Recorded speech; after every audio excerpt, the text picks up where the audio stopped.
Hello again. The day before I started to show how I worked actually with my mind during the ordination in Taiwan, and that one of the most helpful tools I had was to apply the prayers of the booklet Vinaya in daily life, the prayers and gathas. And instead of getting all stood up because, maybe because you're foreign, you don't understand the language, and what the teacher said, the guide said, or you just want to talk with somebody, you want to connect with somebody, and that's not possible. Or you get stood up because the training is quite rigid, right? The schedule is tight, or the weather is really extreme at some point. It was very hot, it was very cold. Or, the food is not how you expect it to be, you lose weight. Whatever reason, so you could get all emotional about this or that. For some people, it was actually a holiday. Can you imagine? I think for Burma Yeshe. No, but there was one student, for example. There have been some 50 students from one temple, the Lingyan Mountain Temple. And there is a branch in Taiwan, and worldwide there are some branches. And they apparently are very strict. So they get up at 2:45 in the morning. Some get up even earlier by choice to go to the Buddha hall and do prostrations. So they go to bed at 10. They have not more than 4.5 hours to sleep every day. And they have no access to internet. They don't do like we, transcribing and all those things.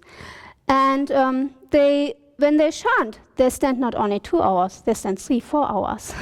And if you have experienced this standing and chanting for such a length of time, and you have no experiences in that, it can be quite challenging, right? Like for us, when we start to sit cross-legged, it is also challenging if you're not trained in that. So yeah, there are different experiences, of course. So here we are trying to follow a good schedule from the morning at 4 in my group, because my group leader got up at 4, not at 4:20, so it makes a difference. And you go through 10 p.m. And the best thing what you can do is to make this time most beneficial. These are only 6 weeks, and you will barely have a second chance to go through this kind of program. It's a chance for you to transform your mind, and I took this chance as best as I could. So yesterday, or the day before, we stopped by, we are going to head towards the Buddha hall, right? And then we are spreading our sitting cloth, and then we praise the Buddha, we do some prostrations, we take refuge, and we chant. Actually, before we entered the Buddha hall, there was this fish market, what I mentioned, and so sometimes you could see the fishes even trying to escape out of the bucket.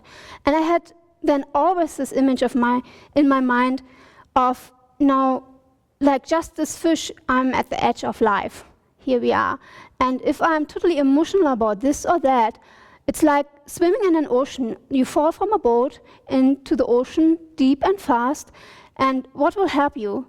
Like scrambling, how you say, making fast movements, or to try to stay on the surface? Or does it help to stay calm and find the right movement to at least swim towards the boat or the shore? So my choice was, I have to stay calm here, whatever happens. And then I actually had this kind of spaceness in my mind and flexibility to remember what has been taught before, to remember to apply the teachings, or to remember what I memorized. When you stay calm and move slowly through space, that's what I tried to do. And I just followed the guides, the rules and expectations of the temple. I just kept my personal interest behind. And this is actually really what is, for me, what was my practice. Then we are in the Buddha hall, we take refuge, and we start the whole process of chanting for 1 hour, 2 hours, whatever. And here, I saw it as training my voice. I have never used my voice so intensely like in Taiwan. Chanting sometimes really 6 hours a day, 8 hours sometimes. And here we dedicate our voice to the Buddha, right? Constantly. And you make it as beautiful as possible because you see it as an offering. And I found that absolutely great. when do I use my speech in that beneficial way? How often do I use my speech in that beneficial way? So then, instead of, complaining or judging people or criticizing people or doing idle talk or whatever. Every 5 days or so, we had a grant offering. There was extremely a lot of people. There have been a lot of people who came to put material offerings, financial offerings, food especially, and even people came from Indonesia to give us clothing, medicine, financial offerings. And so they applied a lot of chanting to that. We dedicated our practice to them, and they had big drums and big bells, and so it was really instrumental, really impressive. Yeah, so it was sometimes really emotional too, right? When all those big drums played and the chanting, the big voices, and then they had a stage where the master gave a teaching in a very traditional way. So it was very impressive. And then you could also, have a different mind. Instead of really delving into it, you could be nervous because you are hungry and food is late today, or maybe you have a rough.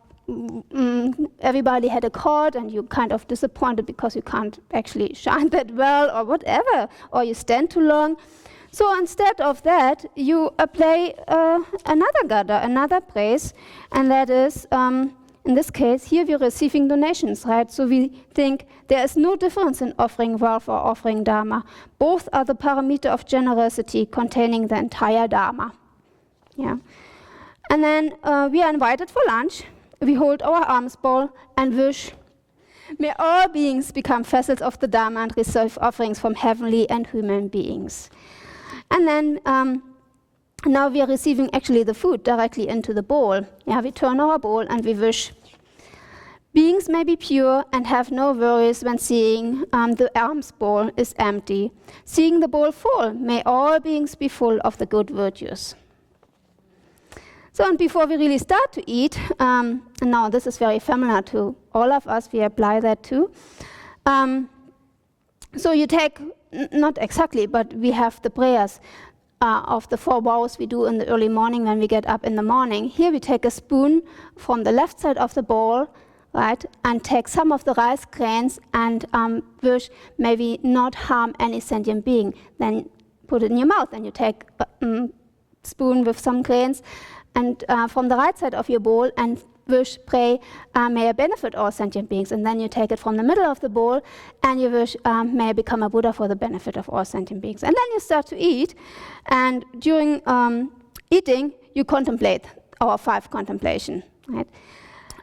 Like I contemplate the causes and conditions and the kindness of others by which I receive this food, and so on. So we do that daily here before lunch. And the founder of Pujina Nari shared with us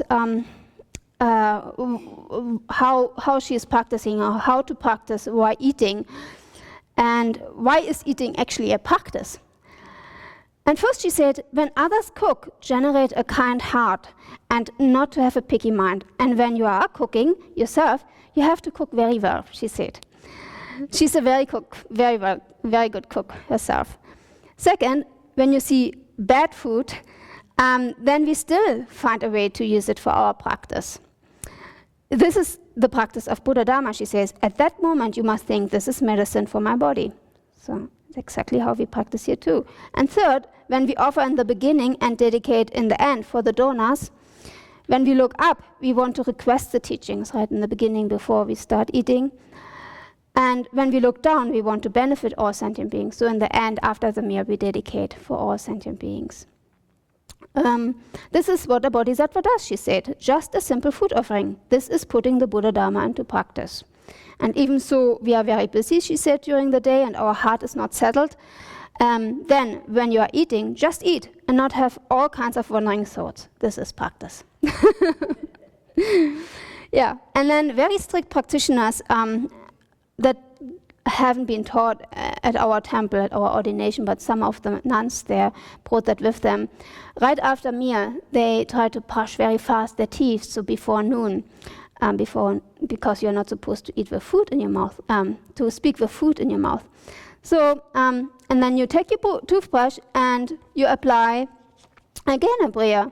Holding the toothbrush in your hand, may all sentient beings attain the supreme Dharma and be purified. And then you're brushing your teeth. And you have a mantra for that as well, what you recite 21 times, so then you don't need to look at a watch. Om Zavashuddha Sat Padalima Zavashuddhali Om Ram Soha. Yeah? And then you rinse your mouth, and then we purify our mind. And the touch of water is like fragrance of 100 flowers. The karma of body, speech, and mind will always be pure, and we will get to the Pure Land. Om Kam Om Gan Soha. Yeah, and so you go through the day in that sense. So you apply the Dharma, you apply these gathas, and focus your mind. You habituate your mind with the Dharma. You think constantly about the Buddha, Dharma, Sangha in that sense. And you dedicate your life to sentient beings, because every gatha, every prayer is dedicated to sentient beings, right? You always outwardly focus, and you have to practice yourself, so you're dedicated for yourself as well. And as more as we dedicate our practice in that way, we get really habituated, and at one point it will just flow out of ourselves naturally. There's no hindrance, right? And then you go along, when you go to bed, you take maybe a shower, just to kind of complete this. May all beings have no dirt in body and mind, and may the body be clean inside out. Om Vatsala Naujasa Soha. And then you spread your blanket for meditation, and actually many nuns in our dormitory use this time in the late night to sit till 11. So they spread their bed sheet and just sitting against the wall. And you wish in your final meditation, may all beings uncover the Dharma and be able to see the true path. May all beings sit on the seat of bodhicitta and have no attachment in mind. Om Vasura Anipanrani Yote Suha. Yeah, and then you sleep. Also, they apply special practice. We have a bit of different practices, but may all beings rest their body peacefully and have undisturbed minds. It's a nice prayer to end your day with, right, to go through the night. And then they meditate on the syllable R and recite it very often and try to stay focused on it until they fall asleep. And as soon as they wake up, they kind of bring it back to life. And then you start your day again. So that's how you spend your whole life. And every morning, life in the Dharma, you get up in the morning, you continue the path to liberation, to Buddhahood. And in this sense, we follow the Buddha's teachings. We make our mind non-deluded. And you really keep attention to this point, as Master Miao Kung advised. That's it.